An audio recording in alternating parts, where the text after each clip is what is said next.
नारायण नारायण नारायण। ओम भगवते वासुदेवाय नमः। श्री प्रवृत्तिजनों एवं मेरे प्रिय सब्सक्राइबरों, मैं आपके सामने विष्णु पुराण का चतुर्थ अंश का पहला अध्याय व्यवस्थित मनु के वंश का वर्तमान का प्रसंग लेकर प्रस्तुत हुआ है। ध्यान लगा के सुनिएगा। नारायण नारायण नारायण नारायण। श्री मैत्रेय जी ने कहा है, हे भगवान, सत्कर्म में प्रवृत्त रहने वाले पुरुषों को जो करना चाहिए उन संपूर्ण नित्य नैमित्तिक कर्मों का आपने समुचित वर्णन किया है। हे गुरुदेव, वर्ण धर्म और आश्रम धर्म का भी वर्णन किया है। कृपा करके अब मुझे उन राजवंशों का वृत्तांत सुनाइए। श्री पराशर जी बोले, हे मैत्रेय, यज्ञकर्ता शूरवीर धैर्यशाली राजाओं से सुशोभित इस मनुवंश का वर्णन मैं करता हूँ, जिसके आदि पुरुष कौन हैं? ब्रह्मा जी हैं और संपूर्ण पापों को नष्ट करने वाले हेतु इनकी वंशावली का वर्णन ध्यान पूर्वक धैर्य पूर्वक सुनिएगा। इसका विवरण इस प्रकार है। संपूर्ण सृष्टि के आदि कारण भगवान विष्णु जी हैं, नारायण जी हैं। वे ऋक् साम यज्ञ स्वरूप हैं और ब्रह्म स्वरूप भगवान विष्णु के मूर्त रूप ब्रह्मांडमय हिरण्यगर्भ ब्रह्मा जी सबसे पहले प्रकट हुए हैं। ब्रह्मा जी के दाएं अंगूठे से दक्ष प्रजापति हुए हैं और दक्ष से आदित्य हुई है तथा आदित्य से विवस्वान से मनु का जन्म हुआ है। मनु के इक्ष्वाकु नर दृष्ट शर्याति नरसिंह प्रासु नवाग दृष्ट करुष प्रस्थग्न नामक 10 पुत्र हुए हैं। मनु ने पुत्र की इच्छा से मित्रावरण नामक 2 देवताओं के यज्ञ का अनुष्ठान किया, किंतु उतना होने के विपरीत संकल्प से यज्ञ में विपर्य हो जाने से उनके इला नाम की कन्या हुई। हे मैत्रेय, मित्रावरण की कृपा से वह इला ही मनु का सुदम्न नामक पुत्र हुआ। फिर महादेव जी की क्रोध से वह स्त्री होकर चंद्रमा के पुत्र बुध के आश्रम के निकट घूमने लगी। बुध ने अनुरक्त होकर उस स्त्री से पुरुरवा नामक पुत्र उत्पन्न किया। पुरुरवा के जन्म के अनंतर भी पर महर्षि गण ने सुषुम्न को पश्चात लाभ की आकांक्षा से कृतमय ऋतुज्ञ समाज ब्रह्म सवेदमय मनोमय ज्ञानमय अन्नमय और परमात्यर आकांक्षमय भगवान यज्ञ पुरुष का यथावत जन्म किया। तब उनकी कृपा से इला फिर सुदम्न हो गई। उस सुदम्न के भी उत्कल गए और विनित नामक 3 पुत्र हुए। उस पहले स्त्री होने के कारण सुदम्न को राज्याधिकार प्राप्त नहीं हुआ।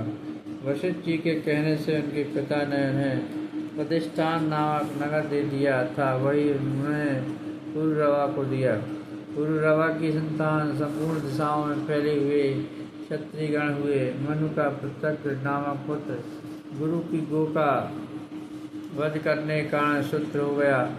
मनु का पुत्र करस था। करस के से कारुष नामक महाबली और पराक्रमी क्षत्रियगण उत्पन्न हुए। जिष्ट का पुत्र नभाग वैश्य हो गया था। उससे बालंगन नाम का पुत्र हुआ। बालंदन से महान कीर्तिमान वत्सप्रीत से प्रासु से प्रजापति नामक एकलौता पुत्र हुआ। प्रजापति से खनिज से चाशुष तथा चाशुष से अति बल पराक्रम संपन्न मिंस हुआ। मिंस से विसंग से खनि नेत्र से अति विविध और अति विविध से अति बलवान और शूरवीर करंदम नामक पुत्र हुआ। करंदम से अविचित हुआ और अविचित के मरुत नामक अति बल पराक्रम युक्त हुआ पुत्र हुआ। जिसके विषय में आजकल भी ये दो श्लोक गाए जाते हैं।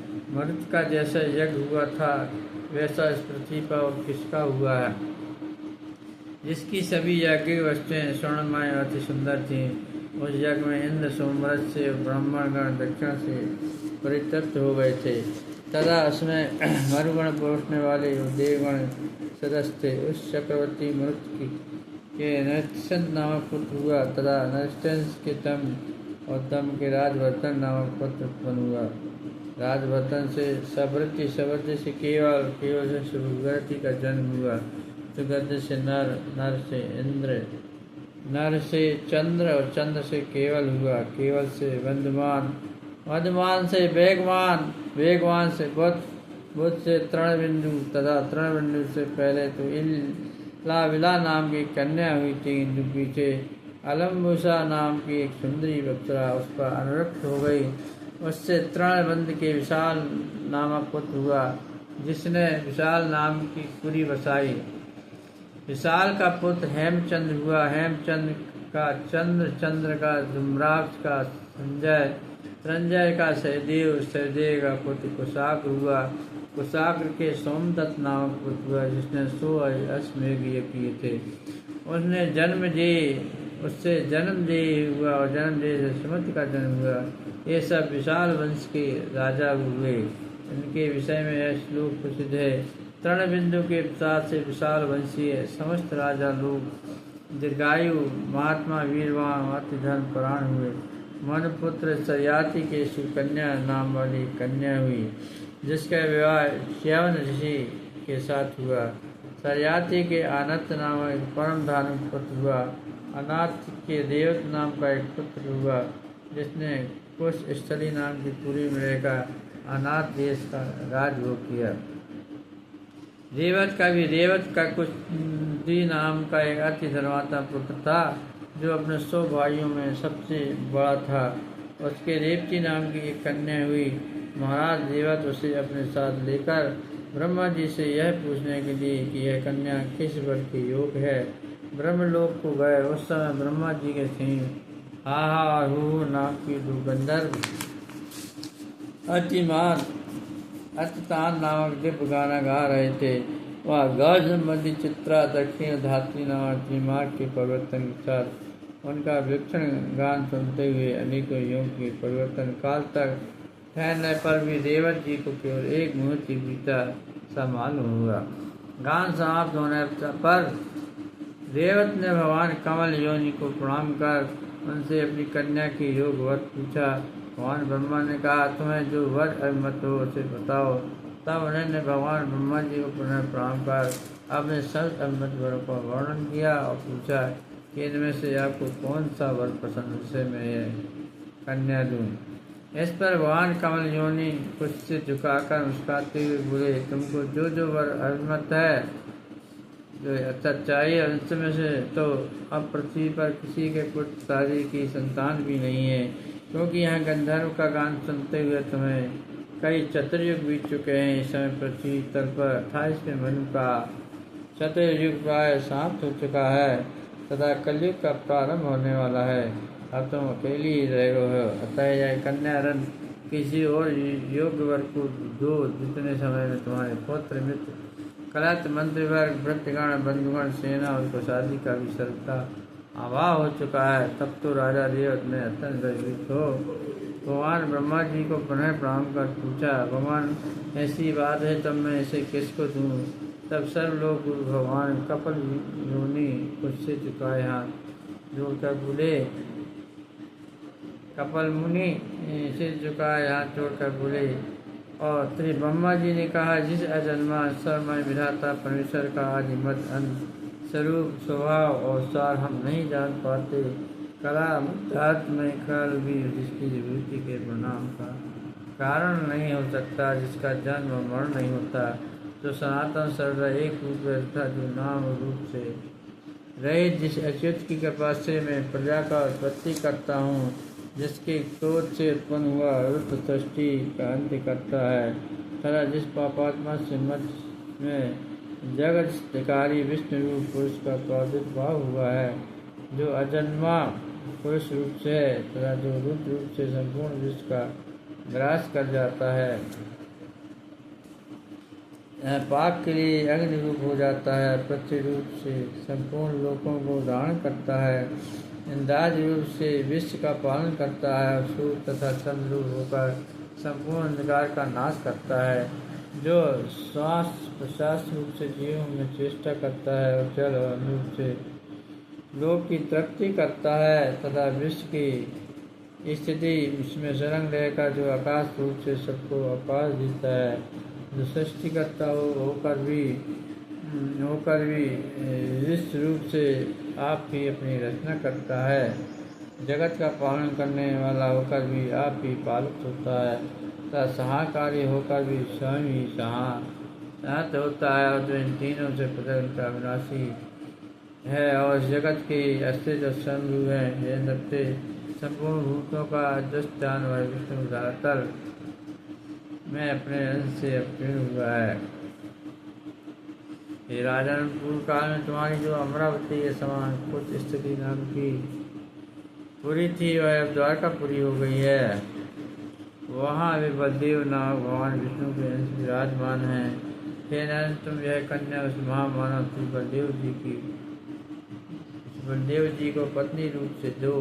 ये बलदेव जी संसार में अति प्रशंसनीय है और तुम्हारी कन्या में स्त्री में रूप है, अतः इनका योग सबता उपयोग है।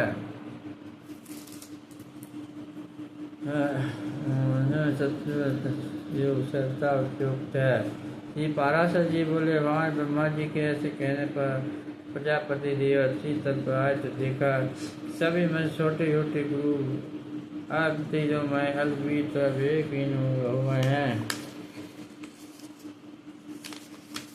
अतुल बुद्धि महाराज देवक ने अपनी खुद स्त्री नाम की पुरी और इस प्रकार कुछ स्त्री नाम की पुरी और ही प्रकार की देखी तथा स्फटिक पर्वत के समान जिनका वध स्थल उन भगवान हलायुद्ध को अपनी कन्या दे दी। भगवान बलदेव जी ने उसे बहुत ऊंचे देखकर अपने हल के विभाग से दबाकर नीचे कर ली। तब देवती भी तत्कालीन अन्य स्त्रियों के समान छोटे शरीर की हो गई। तदंतर बलराम जी ने महाराज देवक की कन्या देवती से विधि पूर्वक विवाह किया और राजा भी कन्यादान करने के अनंतर एबाची से तपस्या करने के लिए हिमालय को चले गए। इस बात श्री विष्णुनारायण के पहले अंश का पहला अध्याय समाप्त। नारायण